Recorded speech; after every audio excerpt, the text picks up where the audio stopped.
இலங்கையில் இன்று முதல் பல்வேறு முக்கியமான மாற்றங்கள் மற்றும் புதிய திட்டங்கள் நடைமுறைக்கு வரவுள்ளன. இதன்படி தொழிலாளர்களின் குறைந்தபட்ச வேதனத்தில் இன்று முதல் குறிப்பிடத்தக்க மாற்றம் ஏற்படுத்தப்படுகிறது.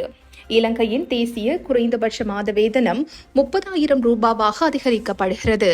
குறைந்தபட்ச நாளாந்த வேதனம் 1,200 ரூபாவாக நிர்ணயிக்கப்பட்டுள்ளது. பெருந்தோட்ட தொழிலாளர்களுக்கான நாளாந்த வேதனம் வருகை கொடுப்பனவுடன் சேர்த்து அதிகரிக்கப்பட்ட 1,750 ரூபாய் இன்று முதல் நடைமுறைக்கு வருகிறது. அதேபோன்று கல்வித்துறையில் நீண்ட காலமாக எதிர்பார்க்கப்பட்ட புதிய மாற்றங்கள் இன்று முதல் படிப்படியாக ஆரம்பமாகின்றன.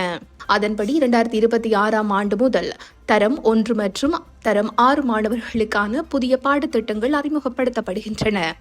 மாணவர்களின் திறன்களை கண்டறியும் புதிய மதிப்பீட்டு முறைகள் மற்றும் பரீட்சை முறையில் மாற்றங்கள் இந்த ஆண்டு முதல் அமலாகின்றன. சமூக பாதுகாப்பு பங்களிப்பு வரி சட்டத்தின் கீழ் நிதி சேவைகளை வழங்கும் நிறுவனங்களுக்கு வழங்கப்பட்ட புதிய வரி விலக்கு இன்று முதல் நடைமுறைக்கு வருகிறது. இலங்கை மத்திய வங்கியின் பொதுக்கடன் திணைக்களம் இன்று முதல் மூடப்பட்டு அதன் செயற்பாடுகள் கொடுப்பனவுகள் மற்றும் தீர்ப்பனவுகள் திணைக்களத்திற்கு மாற்றப்படுகின்றன. அரசாங்கத்தின் 2025 மற்றும் 2026ஆம் ஆண்டுக்கான பாதீட்டு முன்மொழிவுகளின்படி ஆசிரியர்கள் உட்பட அரச பணியாளர்களின் அடிப்படை வேதன அதிகரிப்பானது 3 கட்டங்களாக நடைமுறைப்படுத்தப்பட உள்ளது. முதலாம் கட்டம் 2025 ஏப்ரல் மாதம் முதல் வேதன அதிகரிப்பின் ஒரு பகுதி வழங்கப்பட்டது.